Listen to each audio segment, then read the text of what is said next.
Nabi itu kalau nyebut Allah itu mimbar itu sampai goyang, ihtazal mimbar, sampai sahabat yang di depan-depan termasuk Abdul bin Umar itu asakitun huwa bi Rasulillah, jangan-jangan mimbar ini mau roboh karena saking asiknya Nabi muji Allah. Tapi kalau kita niru gitu wiridan sampai kursi goyang, panggung goyang, itu orang juga nggak menafsirkan itu hebat itu kenapa itu? Jadi sunnah Rasul itu ya dipikir lah, ada hal-hal yang kita tidak mungkin niru Nabi. Nah itu tadi yang benar Gus Sofur, itu hebatnya Abu Bakar ketika ada loyalis yang mau bunuh yang komplain Abu Bakar, itu Abu Bakar ngendikan laisa dzalika li ahadin ba'da Rasulillah sallallahu alaihi wasallam. Assalamualaikum warahmatullahi wabarakatuh. Alhamdulillah wassalatu wassalamu ala Rasulillah sayyidina Muhammadin wa ala alihi washabihi. Amma ba'du, sedanten ingkang kula hormati semuanya. Ini wonten Gus Sofur, Pak Sutrisno sedanten dari Pertamina, hadirin yang saya hormati. Ini ngaji maksimal 1/4 jam, tapi sudah masuk surga ini. Karena kata Gus Sofur itu tadi 5 menit. 5 menit masuk surga, ini saya 15 menit. Ada cerita-cerita, teruskan cerita Gus Sofur Abu Bakar. Abu Bakar itu wiridannya tidak banyak. Ya kayak jenengan tidak banyak wiridannya. Tapi beliau punya ketenangan hati yang luar biasa. Abu Bakar itu bisa memanage sesuatu yang biasa menjadi luar biasa. Misalnya lisan. Kalau dalam bahasa Jawa lisan yang kita punya ini luar biasa. Anak-anak kita bisa bersyahadat karena lisan kita mengajarkan mereka syahadat. Orang ngerti Jakarta, ngerti mana-mana karena ada yang memberi petunjuk Jakarta itu ke arah barat, sehingga ngerti Jakarta itu di barat.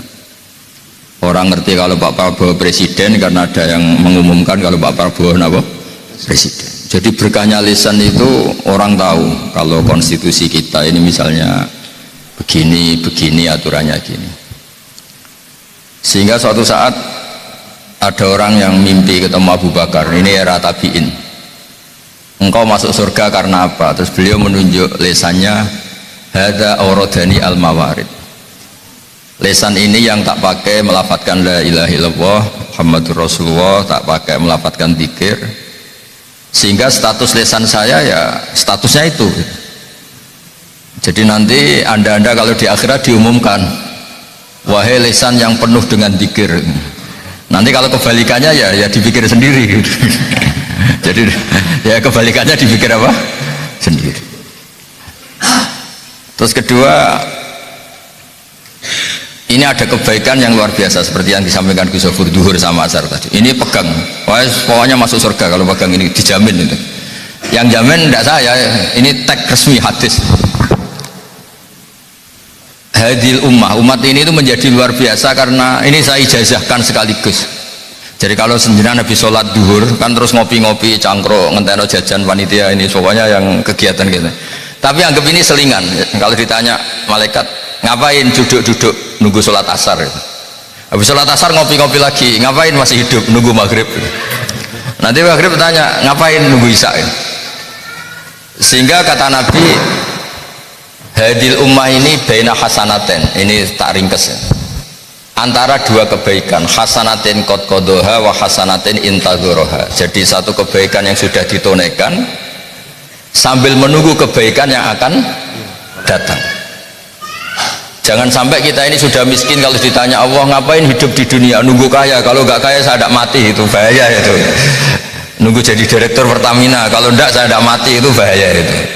Jadi supaya kelihatan Islami, ngapain hidup ini nunggu asar, setelah asar ngapain hidup nunggu maghrib, ngapain hidup nunggu isya. Sehingga ditulis sama Allah, ini orang orientasinya hanya sholat ya. Selingannya nggak dihitung tadi, yang makan-makan apa nggak dihitungnya, dihitung itu. Nah, itu bena hasanatin qad qadaha bena hasanatin intadzuroha. Terus ada khauf itu rasa hati-hati. Ini umat juga kata Nabi, meskipun ini disarikan ulama, bena makhofaten, antara dua ketakutan. Satu, dengan amal kita yang sudah kelewat, kita tidak pernah tahu itu diterima apa enggak.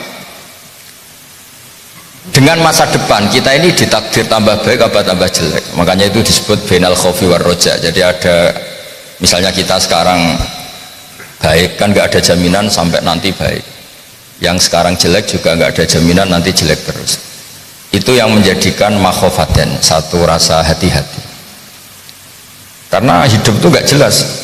Ada orang yang karirnya bagus, prestasinya bagus, malah pimpinannya sentimen, malah dipecat. Ada orang yang gobloknya agak ketulungan, justru ketok goblok itu malah dipercaya. Makanya orang goblok itu harus bersyukur. Kadang-kadang berkahnya goblok itu yang percaya. Saya itu punya teman, itu bendaranya orang kaya, tak tanya kenapa kamu jadi bendara, berkahnya goblok. Justru berkahnya goblok itu bisa dipercaya. Kalau pinter itu nantinya ini. Makanya pinter banget itu ya ada enak itu, karena terus itu ya jadi saingan. Gus Zofur punya teman, juga teman saya itu macam muin pinter tapi nggak punya uang, akhirnya jadi guru di yayasan. Yang punya yayasan orang kaya, itu kalau nggak ngajar di SP nanti ya kalau kamu nggak disiplin tak pecat. Jadi sekarang kiai itu pakai SK repot.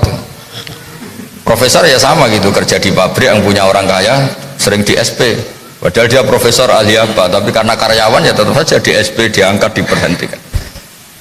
Nah, dari cerita itu kata Nabi Musa pernah tanya, ya Allah, kenapa banyak orang bodoh mimpin orang pinter? Ini kan unik. Kenapa di dunia itu banyak orang bodoh mimpin orang pinter? Kata Allah, Musa supaya tahu dunia ini milik saya. Jadi kadang Allah itu ya orang sarjana politik, nekuni politik sampai habis buku, habis berapa, nggak jadi presiden. Yang presiden itu insinyur. Misalnya orang nekuni kiai, ngaji gak jadi kiai, jadi muksub apa di yayasan, yang ketuanya itu orang kaya raya tuh, tua-tua ingin jadi kiai, bikin pondok, terus nunjuk kiai itu, Pak Yai mau saya kasih pekerjaan, terus dia jadi kiai ditunjuk oleh orang kaya. Jadi memang fenomena di zaman akhir ini agak-agak gimana gitu, agak-agak butuh nyali lah untuk nerima takdir seperti ini, butuh nyali gitu. Tapi kembali ke dawuh Gus Zofur, justru itu yang menjadi Abu Bakar hebat. Semua yang menjadi sunnatullah itu diterima secara legowo. Makanya di kitab Ihya disebut walakin bisain waqara fi sodri. Abu Bakar itu tidak mengungguli kamu karena sholatnya banyak, karena ibadahnya banyak, tapi dengan ketetapan hati yang luar biasa. Ketetapan hati ini penting, karena orang itu diuji. Makanya saya senang Mbah Mun itu paling suka cerita Abu Bakar. Gus Zofur tadi niru. Ketetapan hati itu penting. Pertama Abu Bakar diangkat jadi khalifatul Rasulullah SAW, itu ngeri betul. Andekan Nabi itu diganti Nabi Musa atau Nabi Ibrahim tetap masalah, karena Nabi ini Nabi ketua, diganti siapapun ya masalah, suksesinya masalah. Seperti penggantinya Mbah Hashim, itu kan tidak ada orang yang sehebat Mbah Hashim, itu kan susah nyari orang sehebat Mbah Hashim. Apalagi ini hanya diganti seorang yang tidak Nabi, yaitu Abu Bakar As-Siddiq. Andai kan diganti Nabi Musa juga masalah, Nabi Musa, karena ini mengganti Nabi ketua. Itu Abu Bakar pidato sopan sekali. Saya ini qad wulitu, bukan walaitu, tapi ini qad wulitu. Saya ini diberi otoritas mimpin kalian. Walastu bi khairikum, saya bukan yang terbaik. Jika saya baik maka dukung, jika saya salah maka luruskan. Itu orang Arab langsung ngaco, fawwah la uqiman naka bisayf, nanti saya luruskan kamu dengan pedang ini. Nah, ini yang hebatnya Abu Bakar. Ketika itu ada muhibbinya Abu Bakar yang tersinggung, orang yang sangat loyalis Abu Bakar tersinggung. Gimana orang itu saya bunuh, orang kok gak sopan gitu. Orang Arab itu kalau suka ada suka kan ukurannya itu ya gitu. Kalau orang Jawa itu alhamdulillah baik, kalau gak suka mau ngerasani tok ya. Kayak anda ini depan pimpinan gangge, di belakang ngerasani sopan tok gak naikkan gaji. Pimpinan tuh mangkacau rata-rata itu. Kalau sopan tuh biasanya gak suka naikkan apa? Gaji. Yang gak sopan tuh suka naikkan gaji, tapi habis itu kalau ada masalah kok ikut nanggung. Sama-sama ruwet, kecuali yang baik. Kecuali yang baik. Itu hebatnya Abu Bakar. Ketika ada orang yang komplain, karena ini Abu Bakar nanti pada akhirnya jadi torekoh besar, torekoh As-Siddiqiyah. As-Siddiqiyah yang torekoh, yang tadi diceritakan Gus Zofur. Gimana orang itu tak bunuh, gimana orang kok gak sopan gitu sama jenengan. Itu di teks hadis-hadis disebut faka'an nasubba ala wajihi ma'un barid emosinya Abu Bakar yang tadi tersinggung itu langsung reda. Terus beliau bilang, laisa dzalika li ahadin ba'da Rasulillah sallallahu alaihi wasallam. Orang disalahkan nggak boleh, itu hanya Nabi. Saya ini hanya Abu Bakar, nggak perlu orang yang menyalahkan saya kena sanksi kayak dibunuh di penjara. Saya ini manusia, bukan Nabi yang maksum.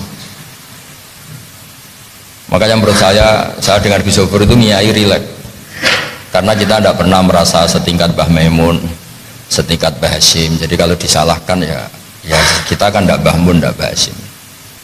Makanya kalau pimpinan ya gitu, kalau disalahkan saya kan tidak menterinya, saya kan hanya direktur apa gitu. Jadi kalau ada ini kenapa BBL lengkap, saya kan hanya direktur bukan menteri. Nanti kalau kamu menteri ya tinggal bilang, oh ya saya kan cuma menteri, yang di lapangan kan tidak saya gitu. Tapi apapun itu penting belajar dari hatinya Abu Bakar As-Siddiq. Jadi beliau itu mengganti Rasulullah, tapi ketika ada orang yang nggak suka atau salah paham, itu nggak boleh orang itu dihukumi misalnya murtad, nggak iman, harus dibunuh, itu enggak. Kata beliau, laisa dzalika li ahadin ba'da Rasulillah. Enggak boleh orang diloyali sedemikian rupa kayak ini penting. Kedua, Sayyidina Umar juga sama. Gajian yang diterima orang-orang Pertamina itu juga niru Umar. Umar itu pertama orang yang menggaji pasukan Islam. Dulu nggak ada gaji. Kalau Nabi ngumumkan misalnya perang, ya perang aja. Ngumumkan apa? Karena sering diserang kelompoknya Abu Jahal itu. Kata Umar, ditegur, zaman Nabi itu tidak ada gajian, kalau orang baik-baik saja tidak usah gajian. Kata Umar lucu jawabnya, dulu yang mimpin Rasulullah gak digaji berangkat, yang mimpin saya gak digaji gak berangkat. Jadi dulu itu, makanya ini saya sering diskusi sama Gus Sofur, orang yang sidik-sidik sunnah Rasul itu mestinya juga harus mikir, justru ada hal-hal yang kita ini gak boleh niru Nabi. Kamu mimpin meniru Nabi, gak ada upah, semuanya ikhlas. Tapi Nabi kan menarik, orangnya ganteng, menarik. Orang tuh ikut Nabi itu seneng, sudah gitu dijamin surga. Kalau ikut kamu gak digaji, gak dijamin surga, terus wongnya mangkal no itu, serainnya gak menarik, perilakunya gak menarik, kan juga berat itu. Jadi menurut saya itu sahabat itu sering ada hal-hal tertentu malah kok gak ikut Nabi, ya beda gitu. Ya termasuk tadi Abu Bakar, diloyali orang seloyal itu malah beliau gak siap. Kalau orang loyal sama Nabi dan yang benci Nabi dihukumi murtad, dihukumi kafir, karena ini kekasih Allah, sehingga yang benci benar-benar salah. Tapi kalau benci kamu kan kadang yang benar yang benci, justru yang seneng ini yang salah. Karena orang problem, sehingga yang benar malah yang benci, kan repot. Kalau kita kan bisa saja yang benci kita malah yang benar, repot kan kita ini. Jadi bisa saja kan, wong kita tidak selalu benar dalam mengambil keputusan. Jadi yang benci malah yang benar, yang dukung malah yang kebodon, ketipu, kan repot. Nah itu sahabat tahu betul, laisa dzalika li ahadin ba'da Rasulillah sallallahu alaihi wasallam. Umar ya sama, bikin diwanul murtasikoh, karyawan itu harus digaji. Ditanya, zaman Nabi itu udah ada apa? Gaji. Terus kata Umar, ya beda, Nabi itu meskipun tidak ada gaji, tetap orang itu seneng karena Nabi itu punya daya tarik yang luar biasa. Terus begitu era Sayyidina Utsman ya sama, era Sayyidina Ali ya sama. Sehingga ikut Nabi itu ya nyon sewu dikira-kira itu, kata Imam Ghazali itu, an-nubuwah itu ibaratun anil khosois yang begini-begini. Nabi itu ada unsur khusus, jadi ada perilaku umum yang boleh ditiru siapa saja, tapi ada unsur apa?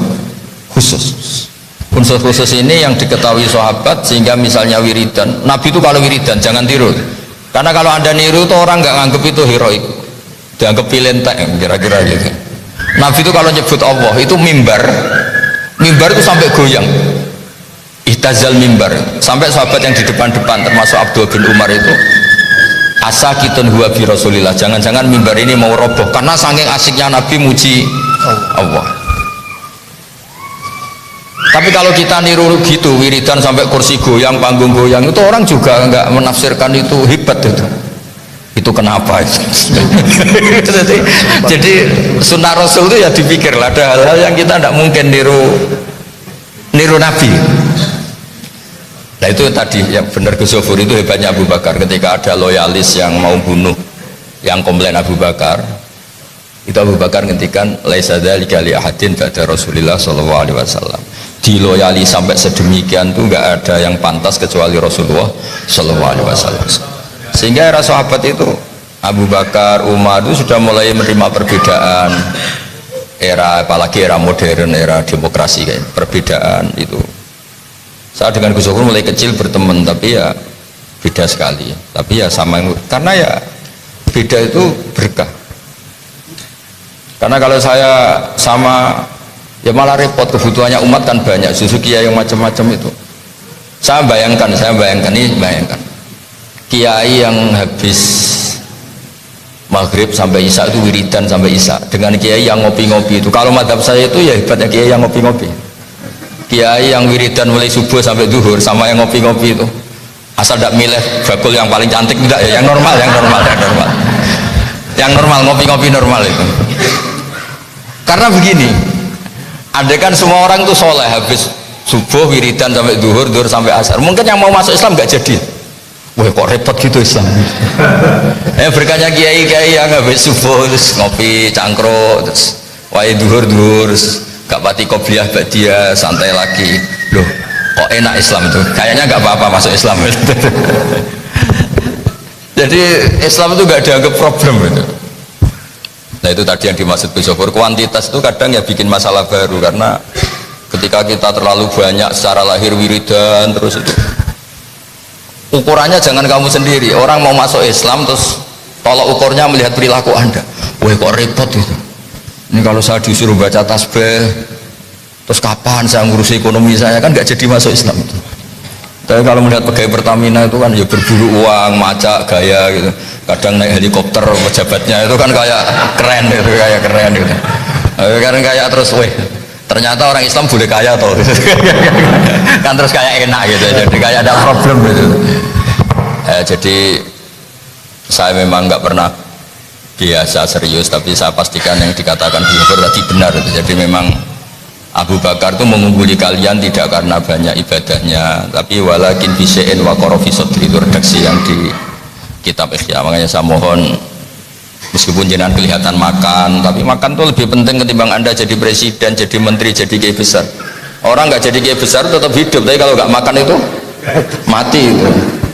Orang nggak jadi presiden tetap hidup, kalau nggak makan itu mati. Makanya nikmat tertinggi ya makan itu, dan kita sudah makan berarti punya nikmat apa? Tertinggi. Sudah gitu aja sudah. Lalu itu betul, saya ada guyon itu yang dikatakan Gus Zofur tadi benar. Ada hadis inna woha la yardo anil abdi idha akalal aklata fayahmaduhu alaiha au yasroba sorba fayahmaduhu alaiha. Allah itu sangat ridho kalau ada hambanya makan satu kunyahan kemudian dia bersyukur, minum satu teguhan kemudian dia bersyukur. Jadi untuk jadi wali itu ya sudah cukup makan-makan terus. Tapi kasihan panitia kalau dihabiskan, nanti gak keduman itu. Jadi saya mohon agama ini menjadi gampang, menjadi ringan, sehingga tidak harus beragama itu meninggalkan karir, beragama itu meninggalkan prestasi-prestasi duniawi, itu enggak. Agama ini fid dunya hasanah wa fil akhirati hasanah. Ya saya kira demikian. Assalamualaikum warahmatullahi wabarakatuh.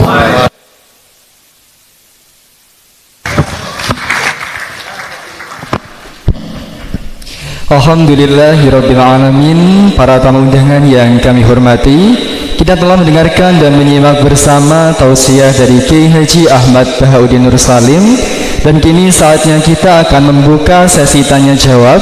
Untuk itu kepada hadirin dan tamu undangan yang ingin bertanya, kami persilahkan.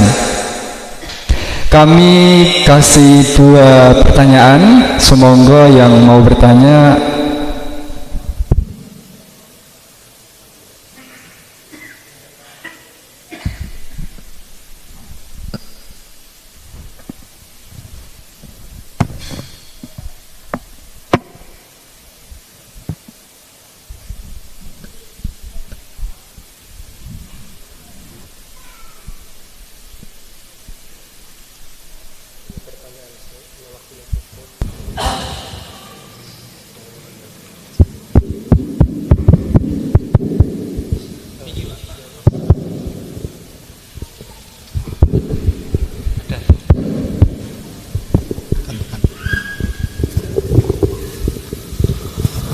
Assalamualaikum warahmatullahi wabarakatuh.